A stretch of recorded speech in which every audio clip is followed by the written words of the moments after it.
Thank you, Shalmeet, very much for an excellent talk and organizing an excellent conference as well. This is a fantastic place to be talking about these issues, and I'm happy to be part of a very long, ongoing WIPO process of trying to come up with a set of agreements which might satisfy some of the interests that have been expressed today. And it's really useful to be part of this process for WIPO to have put so much of its earlier negotiations online. It's very easy to read past transcripts of conferences that have taken place around the world on these issues, and to explore exactly how people have approached these issues in the past, because this is a very long process that has been going on for a long period of time. So my talk today is a drop in a bucket, I think, but it's nice to feel like you're part of something larger. So I am from Yale Law School, and I work at the Information Society Project at Yale Law School, where I'm a lecturer and a director of the Law and Media program. We run a clinic on, it's called the Media Freedom and Information Access Clinic. So the goal is to figure out how to open up governmental processes to individual and journalist information-seeking processes. So my talk today is partially inspired by a quote from my favorite defunct economist, Justice Hugo Black, who wrote that the First Amendment in the US rests on the assumption that the widest possible dissemination of information from diverse and antagonistic sources is essential to the welfare of the public. I think there's tension built into this statement, which has been an important statement in a lot of areas of law, especially in telecom law in the US. And the attention comes from the words diverse and antagonistic sources, which sometimes, in the rush to maximize the free flow of information, we don't often pay enough attention to the sources of information and those who are both receiving and sending information from one to another. It's sort of assumed that so long as there are procedurally robust tools in place to move information from one place to another, the sources themselves will do all right. So I teach a class called Access to Knowledge, and I want to be critical of the idea of access to knowledge today in part, and look at the ways in which the assumption that wide access is beneficial has been harmful to a variety of people.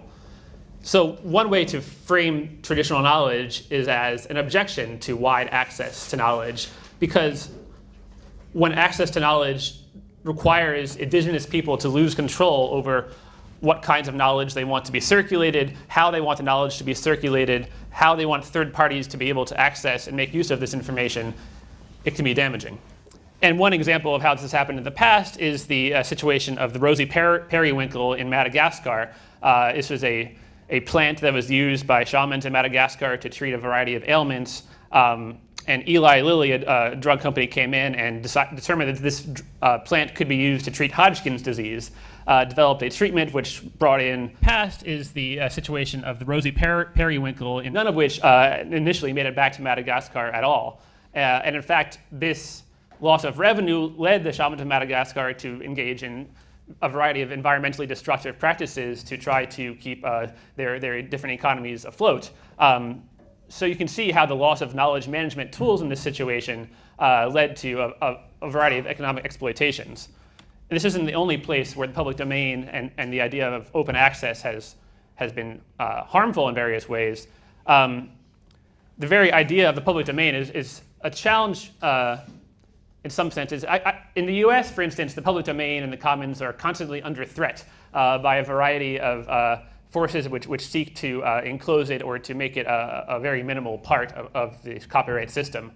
We recently had a case before the United States Supreme Court called Golan v. Holder, and I wrote a brief for this case along with a variety of other US academics.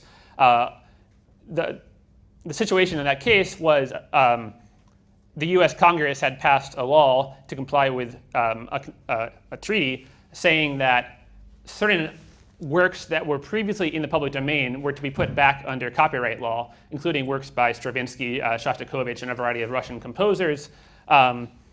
And we argued that the idea of taking something that's in the public domain, putting it back into copyright, can be a First Amendment violation in the sense that it hurts people's ability to speak and to use those works to create new works. So it's a challenge for me in some ways to move from a situation where the public domain is under threat to a situation where the public domain, the idea of it can be a threat to a variety of stakeholders. The public domain is often seen as a necessary repository of cultural building blocks. But the idea that this repository contains information that people might not want it to contain can lead to the undervaluation of the knowledge that's in the public domain. If you have an open access public domain of traditional knowledge and you want that knowledge to serve as building blocks for expressions and inventions of Western companies, they can then exert control over access to that knowledge in a way that prohibits the originators of the knowledge from having access to it again. And some metaphors, such as cultural environmentalism, portray indigenous knowledge as just part of nature, as part of the raw materials that others take and make into the cooked goods that have revenues and profits associated with them. Another way to critique access to knowledge while I'm on the subject is if you see access to knowledge as a total opposition to any kind of control, any kind of local control over the production and the management of knowledge, then it may be used to justify strong access claims by intermediaries, especially on the internet in the context of privacy or terms of service agreements that can inhibit the ability of users to govern and manage their own identities. I won't go too far into that area right now, but I'll bring it up again later. Amy Kapczynski, who is sort of another inspiration of mine in the area of access to knowledge, has a great book out, published a few months ago, called Access to Knowledge in the Age of Intellectual Property. And she points out in the opening chapter to this book that the muted or repressed debate within the A2K access to knowledge movement over the proper status of traditional knowledge, is it rightfully the property of local communities, or is it part of the public domain open to all? Evinces the strains of this tension. And the tension that I'm going to keep dwelling on today is this idea that if you want knowledge to be open and accessible and free and flowing from one place to another, you also have to recognize the sources of this knowledge. Now, the goals of traditional knowledge, as Shlomit pointed out very well, I think, today, overlap to a great extent with the goals of moral rights. These frames responsibility, that you want someone to exercise custodianship over knowledge, the idea of security, that you want peace of mind regarding the possible misuse of traditional resources, the idea that you want privacy, intimacy, or solitude around the knowledge process, the idea that you want some level of autonomy and freedom from dependence on others, whether that's economic or culturally, the idea that you want to use knowledge to realize a community in some way, to project the will of the community into the world through the management of its resources, the idea that there's a duty behind knowledge, that you have to take care of resources and deploy them very carefully, and the idea of creating an identity associated with knowledge and building stable and reliable relationships over time with objects and with traditions. These goals of traditional knowledge overlap to a great extent with the goals of moral rights. So that is one area that has been discussed already that I think could use some more research. But there are goals of traditional knowledge that differ, of course, from the goals of moral rights. And I'd like to figure out how these goals fit in with existing frameworks for protecting copyrights and patents. So one of these additional goals is the idea of recognition and the idea of that there should be some, maybe even apology for wrongful appropriation or expropriation of knowledge from in the past. Another goal distinct from moral rights is the idea that you want equitable sharing of the benefits of knowledge, economic benefits, also innovation benefits of knowledge going forward.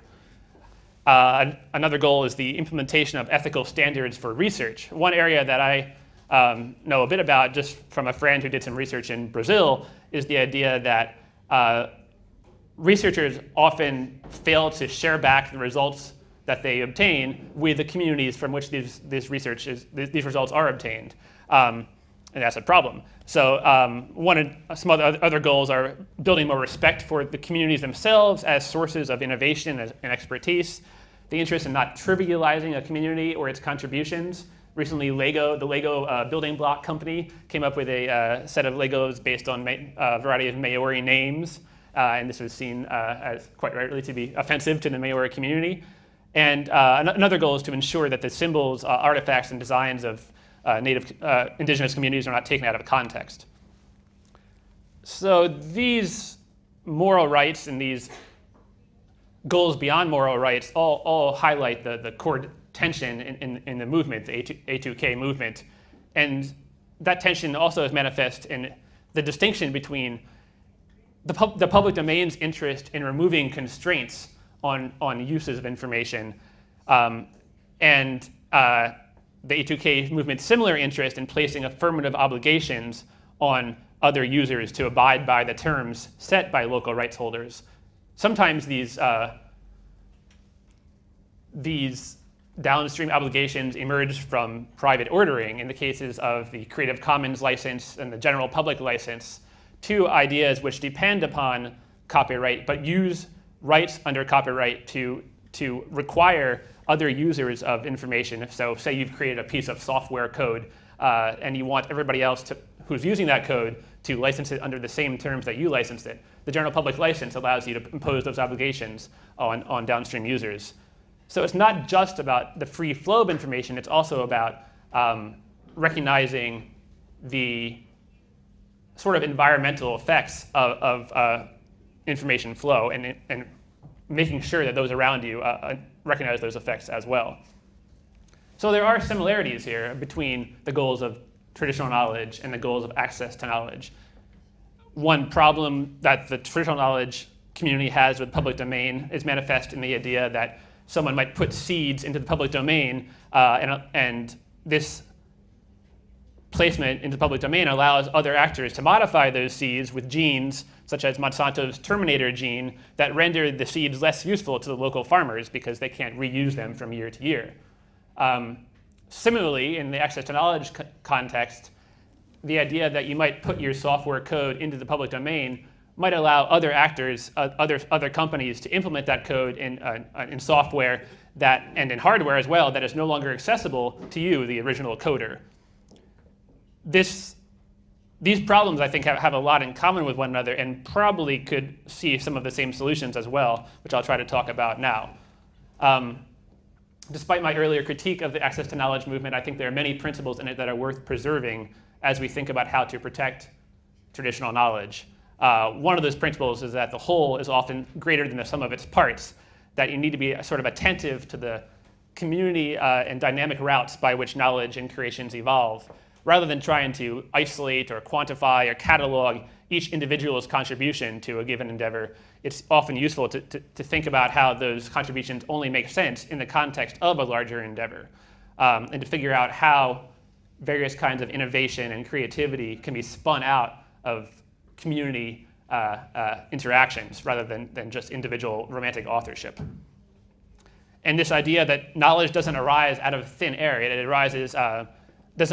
does not arise from single authors. It arises as people borrow from other sources, other inspirations around them.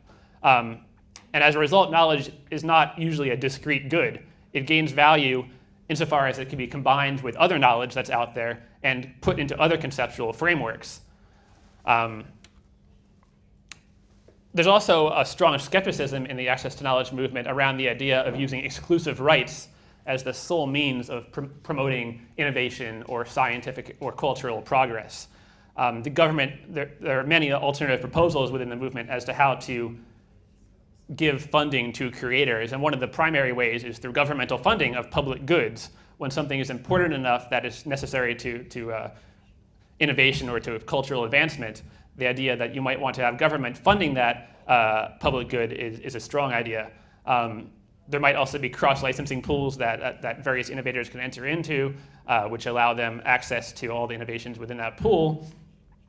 And you might also want to think about the ways in which incentives to create are not always financial in nature, that oftentimes the desire to create a given invention arises out of a need to satisfy some intrinsic motivation rather than the extrinsic motivation of getting more money. And the final principle to draw upon from the access to knowledge movement, I think, is the idea that it's very difficult to set global rules when you're trying to satisfy different local needs. The idea of imposing one form of an exclusive right upon the entire realm of creative activity can gloss over a lot of the different local motivations and local needs that arise during the creative process. These are even more principles that I think might be worth preserving, and I won't go into all of them right now. But it is important, I think, also, when you're talking about knowledge, to distinguish material goods from information goods. Material goods often have a more rivalrous character. If I'm eating an apple and somebody else tries to take a bite from my apple, it's of course going to decrease the value of that apple to me. But if I write a song and somebody else copies this song and puts it onto their hard drive, it's not clear, initially at least, how the value of that song is decreased. In fact, if enough people are sharing the song, it might increase attendance at my concerts. It might have a variety of benefits. It might have a variety of costs as well if I can't make money off of selling that song. But it's not a clear-cut situation by any means. And finally, I think of the principles worth preserving, I think the idea that innovation and expression often builds upon existing works means that it's hard for the original owner of a work to predict exactly the best methods for cultivating and commercializing that work.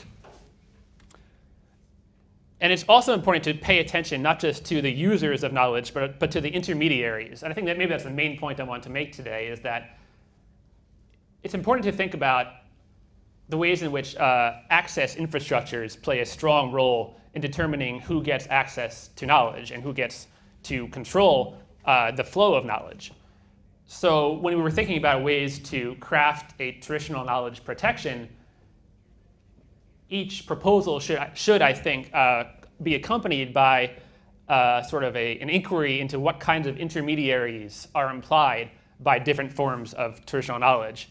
For instance, in the US, there are collective licensing organizations in place that administer the sale and the rights management of music. But that's not the only kind of intermediary that's out there. There are also companies like Google that want to search information and want it to be widely accessible so that they can maximize their scanning abilities. There are social networks in place around which people can organize their thoughts or their interests around a given work.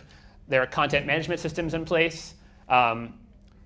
One company that I saw around the idea of an intermediary in the access in the traditional knowledge movement was a company called Lightyear's IP, which tries to figure out how to capture the value of IP for a variety of traditional knowledge holders. And I think it's important to think through the different ways in which these intermediaries can either strengthen or weaken the protections in the local management of traditional knowledge.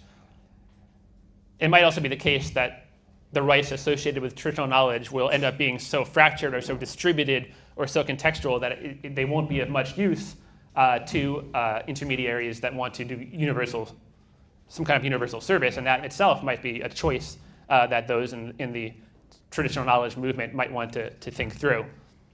And in closing, I think it's important to pay attention not just to knowledge, but also to the connective tissue and the speech and the network infrastructure that makes knowledge useful, that makes it comprehensible, that makes it generative of new ideas. And often that means turning not always to intellectual property or copyright or patent policy, but to communications policy and telecommunications policy. Some of the areas that I've worked in the US, I think, have application beyond the US, and these areas include universal service, interconnection, and the idea of regulating telecommunications infrastructure to ensure that it is open to as many people as possible.